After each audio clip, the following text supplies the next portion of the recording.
Good evening, everyone, and welcome to Riderpiece Theater. Me, Alistair Dayhawk, and tonight, me proud to present Kamen Rider Gacha, episode 49. The episode that made Hotaro cry. Almost. So, the story begins with Spanner back at the shack, with no Fuga, mind you. Because last week we had Fuga. This week, no Fuga. But don't worry, he will come back next week because it's the final episode.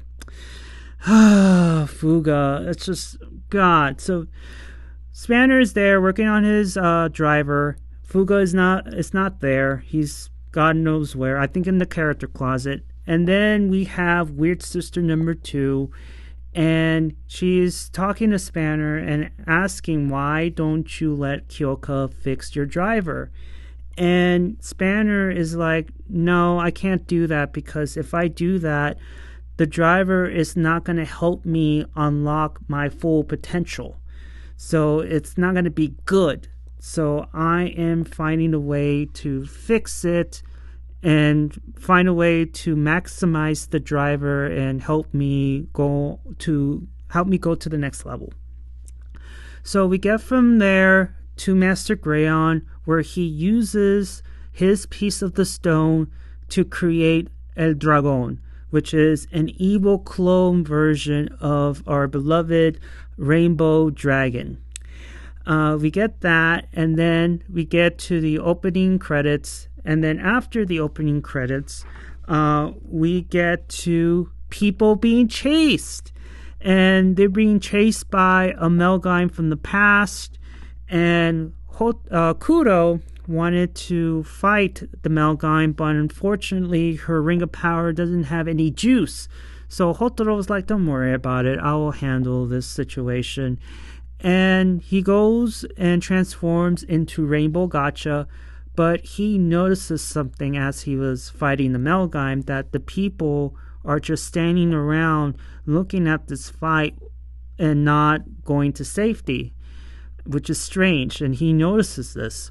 So he easily destroys the Melgime, and then that audience went after them as an angry mob. But before the angry mob approaches them, Hotaro approaches this little girl that looked like to be hurt or something and asks if she was okay. But then the mother just pushes Hotaro away and tells him, like, I don't trust alchemists. Chemies are evil. And then it leads to the angry mob because she joins the angry mob. And the mob is yelling at the alchemists, telling them that because of them and because of the chemies, you know, there's been rampant monster attacks and it's been endless chaos without end, and you guys are responsible. The chemies are responsible and they need to be dealt with. And this is where we get evidence number 1 of Hotaro almost about to cry, because as these people are yelling and screaming at them, you see the look on Hotaro's face as if like his heart has been taken away from him and being stomped on multiple times. You look on his face like with the open mouth and all that in disbelief. And I want to stop here and ask Hotaro, like, Hotaro, what do you expect?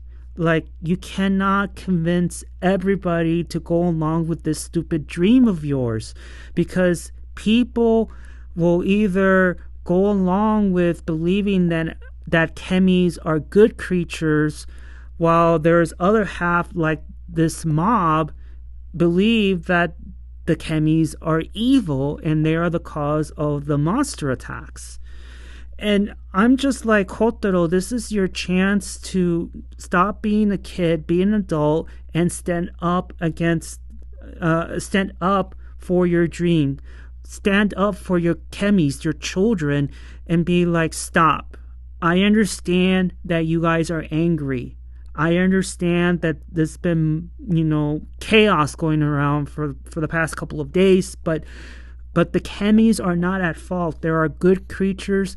Let me help you and discover the beauty that is, the chemies, something about those lines. But instead, we have the opposite, and he doesn't do anything about it. But then we have Kaichiki and his girlfriend, and the father and daughter that they were in the T-Rex episodes, if you remember. So we have 4 people who are telling the angry mob and vouching for the chemies that they are not evil. Do not harm them. They're good little creatures, and the alchemists have nothing to do with what's going on. They saved me. They saved us. Can you please calm down and let them talk?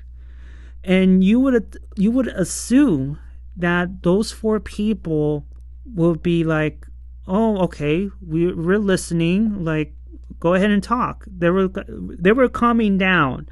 But then you have Banjo 2.0 without his entourage, and he just turned the situation worse, because you would assume that, okay, everybody's calm, people are less angry, but then he has to come in and stir the pot even more and tells the mob that do not listen to them.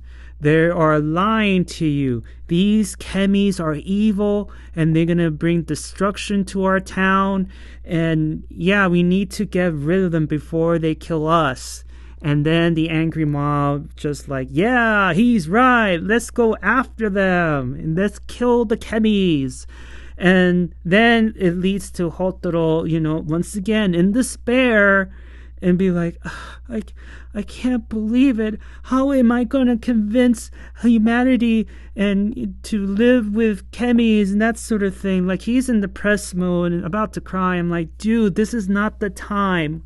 Hotaro, what do you expect? Do you think that this is going to be easy? This is how naive, gullible Hotaro is. That's why I can't stand him as a character, for crying out loud. Next week is the final episode, and yet he still acts like a little boy. This is the frustrating part for me. Anyways, Minato Sensei had the right idea. Tells everybody that, hey, we need to go. This angry mob is not going to listen. We need to leave. So they leave. And we move on from the angry mob and crying Hotaro, which, he wasn't crying, obviously, but depressed Hotaro back to the shack with no Fuga.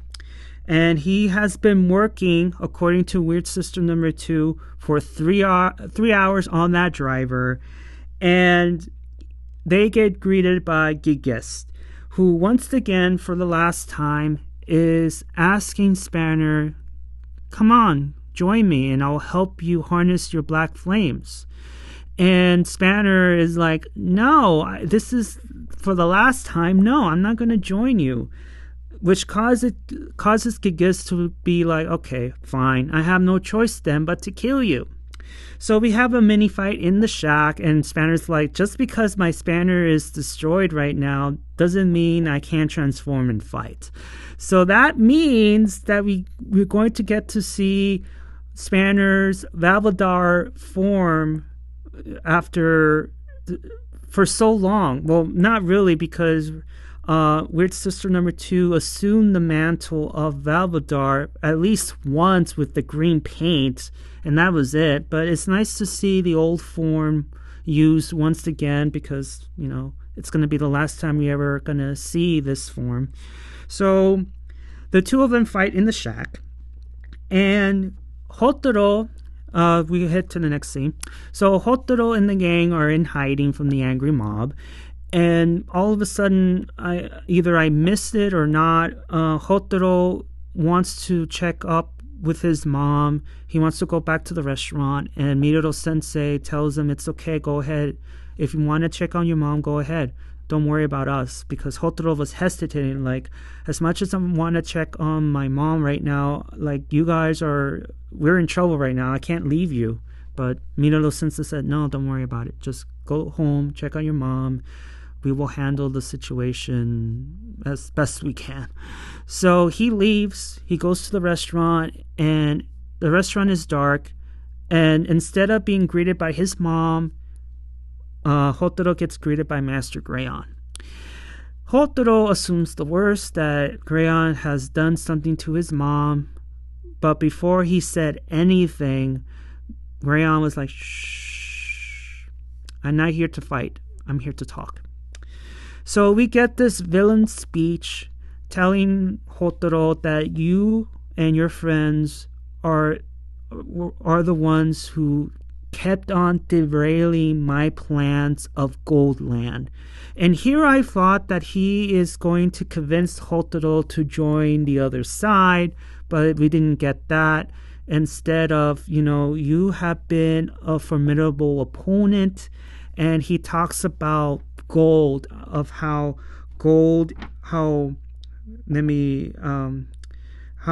the world, like mankind adores gold. And gold is eternal, unlike mankind, which mankind is fragile and not eternal. It's not valued as gold. And this is where Hotaro comes in and tells Geryon that you're wrong, humanity has value, every life is precious. And this is where Geryon takes a dark turn and tells Hotaro that, okay, so I know somebody that you value the most, and once I find that said person, I will kill that person, because that person is who you value the most. And Hotaro assumes once again that he did something to his mom, and he grabs him by the shirt, and it looked like he was about to give him a punch. And he was like, if you did anything to my mother, I swear. But then who comes in at the door? Mama-san from the character closet, guys. She returns from the character closet, and it looked like she had groceries on hand, so she went to the grocery store from the other side of town, and she is oblivious on what's going on, and she's like, oh, my son, you're here, and apparently we have a customer, and let me turn on the lights. And she turns them on, and Hotaro's like quickly just takes his hands off Geryon and be like, hey, nothing to see here. And Mama-san was asking this man, like, hey, like, are you a customer? Want me to find you a seat and all that stuff? And Master Geryon said, no, I'm taking my leave, but I have to say, your son has done so much for me. And he just leaves, and then, before that, Mama-san gives him a bow of respect, thank you, and he's a good kid. And Geryon leaves, and leaving Hotaro in disbelief and shock, like he didn't do anything, like, But this is the disappointing part, that I wish it could have happened.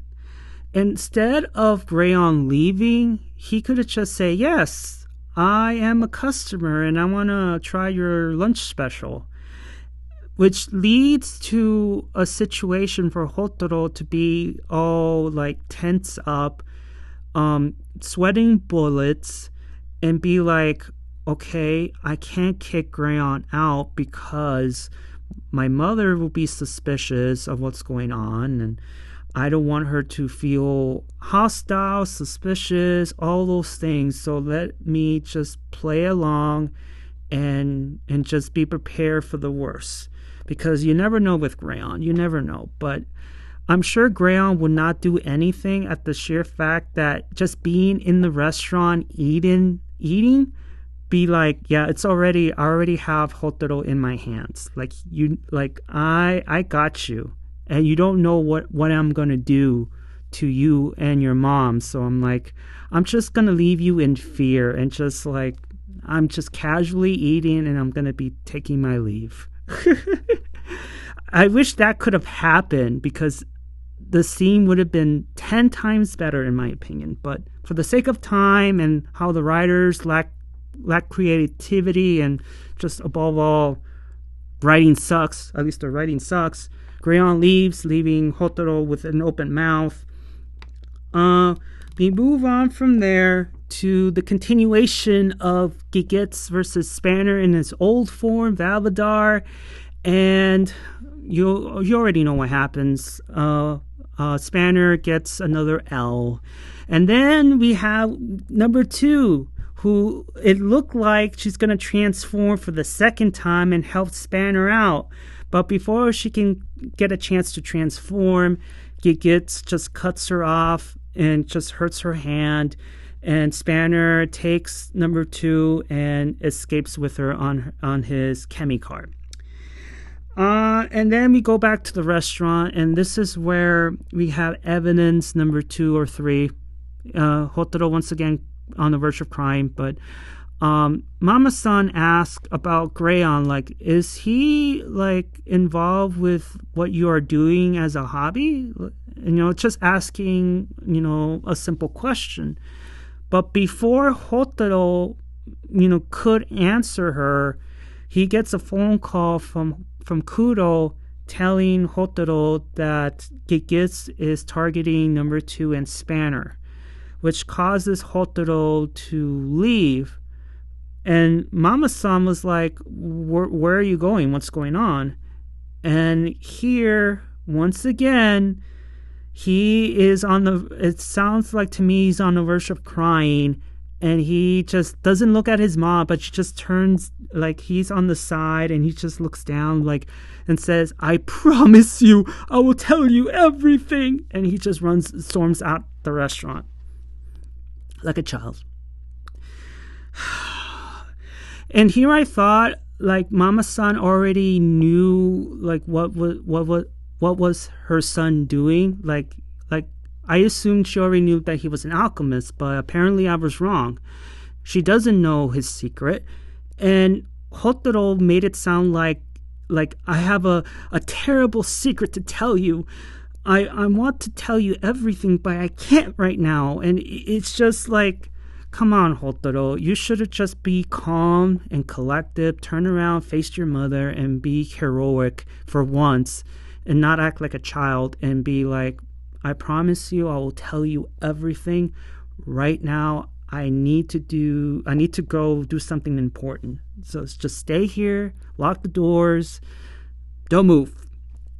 That's how I would have handled it. But instead, Hotaro is like, I have something to tell you, but I can't. So I promise I will tell you everything.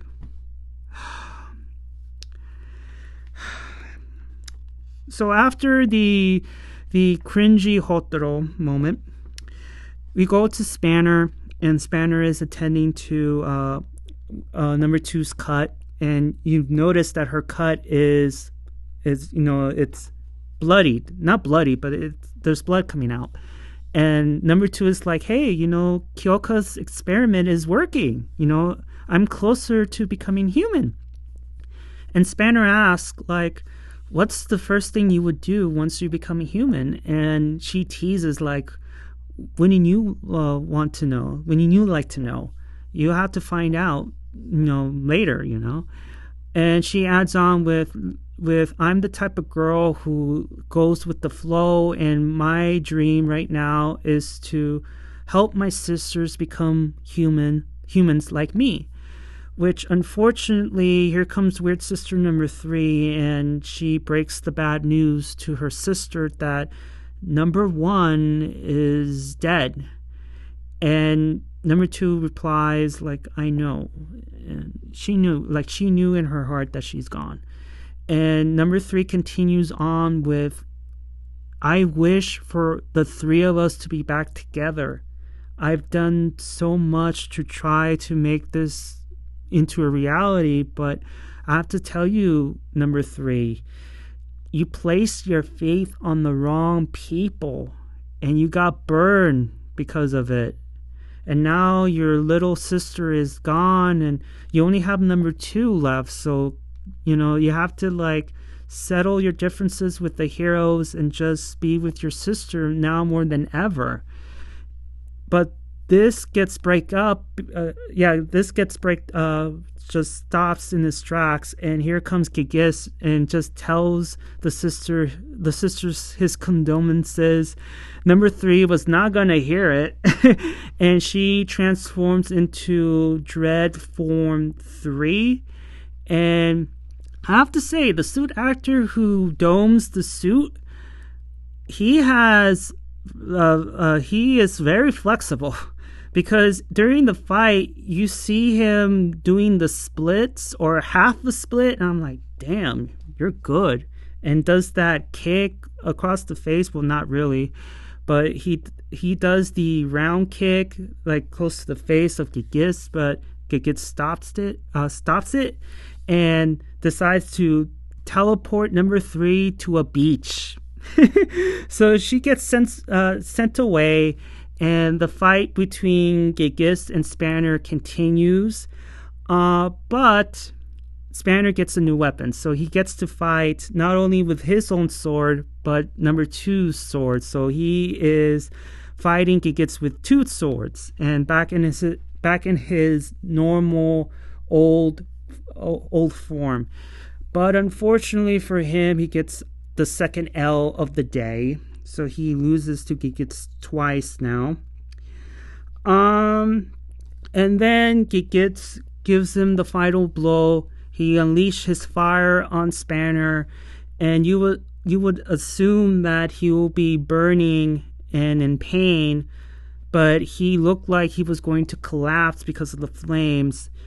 And Spanner's like, "Is this the end of me?" And he looked like he was about to fall, but then it cuts into a black room, which I assume it is his subconsciousness. And we get to see him talking to himself, and we now know the truth as to why he wanted to proceed with his stupid plan from 2 weeks ago. So the reason why that he hates the black flames so much is because he views those flames to be evil.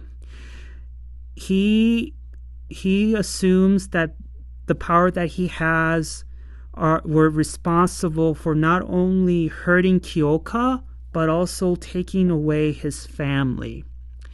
And to add the cherry on top, when he was told that his power was inherited by Gigist, it just made him realize that, yeah, those flames that I have are evil. And I felt that Spanner, in a way, was hating himself for it. And because of that, he made this plan to not only fight the enemy using his black flames, but also, ending himself, because he feels that if he's around with his friends with this power, that he's gonna hurt them the same way did Kyoka, and of course the death of his parents. That's why he wanted to end himself, if you will. He wanted to do some good while, like, he thought that he was doing some good by protecting them, by ending himself. But it took Hotaro to realize that, there is another way. And he said in the subs, I read that, like, the one whose face I hate convinces me otherwise. And, he hates to admit it, but Hotaro, in a way, helped him, realize that, hey, there's a better way to protect my friends and not, doing self-harm and not hating himself so much. And with that realization, the black flames were gone. Number 2 and Gigits were in surprise, like, what happened? It should have killed you. And then the Alliance shows up with Kyoka, and he turns around and stares at them and just smiles and, like, and nods. And and he takes out his broken driver, and he uses his black flames, but instead of purple, it turns silver, and those silver flames help fix the driver, and lo and behold, we have a new driver, and Gigist like, what the hell is going on? And and then we get the birth of Kamen Rider Valvaldar Kurogane. And I have to say, the suit has a Terminator feel. And there's a picture of the parts used to create this new rider. And I recognize the pants. They came from Build, from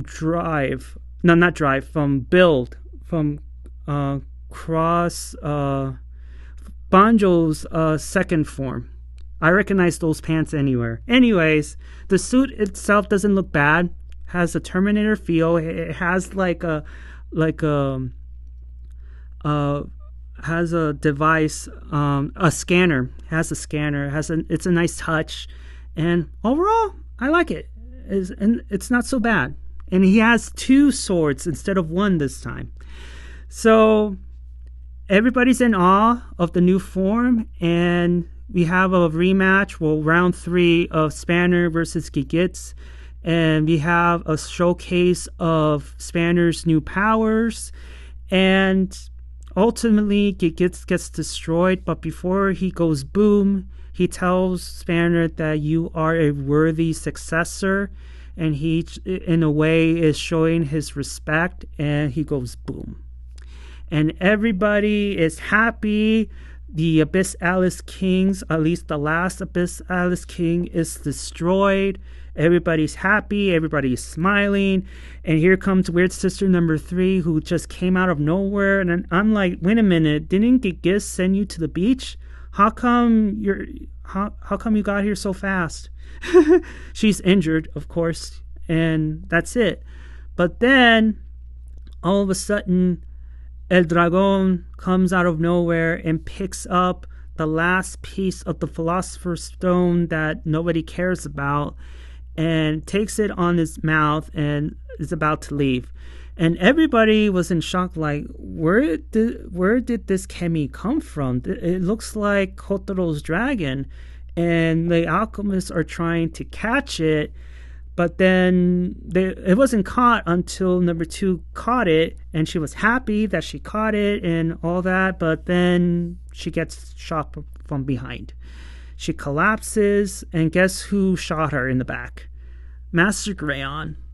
And everybody is in shock and disbelief, like, what just happened? Like, number 2 got shot, and Spanner runs towards her, and El Dragon gives the last piece of the stone to Geryon and tells everybody that I have the final piece of the stone.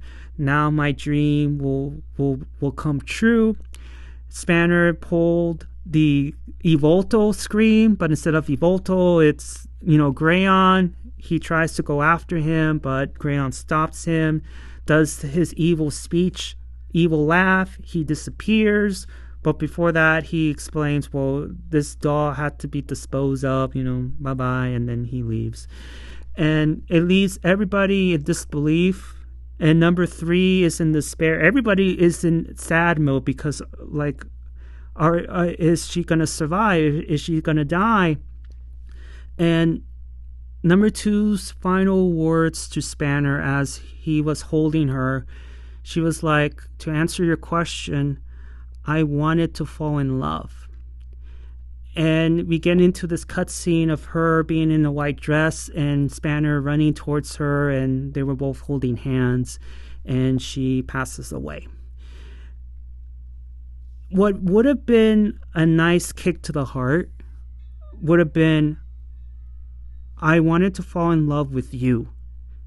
And then I would have seen Spanner like having tears down, and everybody's like, oh, damn. The pull of the heartstrings moment. But she passes away. Number 3 is in despair, and she walks away. and Spanner picks up her body and tells her, you were not a doll, you were one of us. And they both walk away, and while the Alliance just stood there in disbelief, not following Spanner, but it's just they stood there and just, I guess they were like, let's leave Spanner alone and have him bury her. And that's the end of that. We move on from there to the last scene. It looked like days has passed, and we get to see a giant golden Rubik's Cube just on the sky, rotating, and the Alliance is running towards Master Geryon, and we get to see the Philosopher's Stone, and Geryon. And Geryon uses the stone to create his El Dorado driver, and he transforms to El Dorado. And we get this reveal that Miruto Sensei is slowly turning into gold, and which leaves everybody speechless, and that's the end of the episode. Guys, as much as there were moments like Spanner's final form and of course the sad tragedy of number 2, it didn't feel like a final, like the end game for me. It just felt like a regular episode. And I have to say something about number 2, because number 2 and number 3 had the most character development, and it just leaves me to this question of, why did the writers decide to kill her off? Like, what was the point of her death? Why are you willing to take away everything from Spanner? You already took away his family, his mom and dad, and you already took away his girlfriend. Let's call it like it is, his girlfriend. Why? There was no point to it. There was no reason to it. It's a wasted character, because ever since she received her wrench sword, she had only one transformation, and that's it. All the scenes was all about her being the errand girl for Kyoka. She never had the opportunity to contribute to helping Hotaro and helping Spanner finding the Amalgames together. I never seen this team up of writers and her fighting side by side, which is a missed opportunity. She, along with other characters, supporting characters, were wasted in this show. They were not utilized to their full potential. And this is what, demeans her sacrifice, because even though I felt something, it wasn't enough for me to really be like, oh, why? Because there was no point to her death. I don't understand why they killed her off. Of course, you could say, well, we have the final episode left, Dayhawk. There's a strong possibility that she could be revived.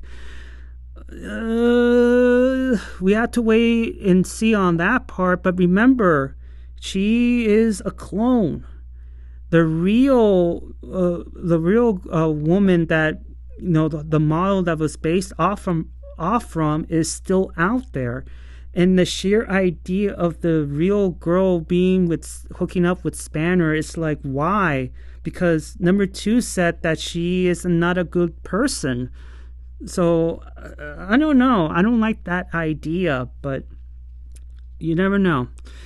Hotaro, to me in this episode, was a huge turn off, because he didn't show me the hero that he was meant to be. Because when the angry mob was shouting at him, the thing he did was cry, and, well, not really, but he just went in depressed mode, like, how am I supposed to do this? And then what's worse is, like, you are acting like you're going to reveal something terrible to your mom, and you're like, dude, like, you lost me there, man.